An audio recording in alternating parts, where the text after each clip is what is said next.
আজকে সারাদেরকে এমন মার দিব ইতিহাসে পাতায় লেখা থাকবে আমার বন্ধুকে ঠেট দেয়। কারবা খালা দেবেন নাকি নার্স? ফোন দেখো একটা সিট বুকিং দিক, পরে কিন্তু সময় পাবে না। বেড বুকিং দা কি হবে? আমার মাথা হট হয়ে গেছে, ডাইরেক্ট মর্গে পাঠিয়ে দিব।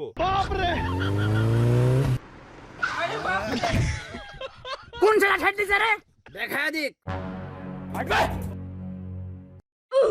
এই তোদের মধ্যে মারুফ কে? আমি তুই কে? আপনাদের এখানে নাকি সাপ বের হয়েছে, সাপ ধরতে আসছে।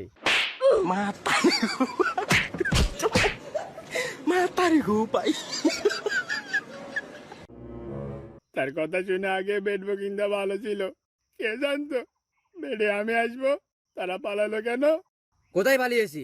আমি বাসায় গিয়েছিলাম প্লাস্টিকের পিস্তল নিয়ে আসতে, এসে থেকে কেউ নাই। না থেকেই ভালো হয়েছে, থাকলে গুলি তার পিছন দিক দিয়ে ভরে দিত। গুলি পিছন দিক দিয়ে ভরে দিলেও আমার কোনো কষ্ট হতো না, যতটা কষ্ট পেয়েছি আমার বন্ধুকে মারাতে।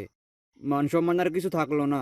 আচ্ছা, আমাদের তো আগে থেকে মান সম্মান নাই, ওরা কোনো ম্যাটার করে না, ম্যাটার করে কিল গুলা। ও বাবা, লাফে লাফে মারে।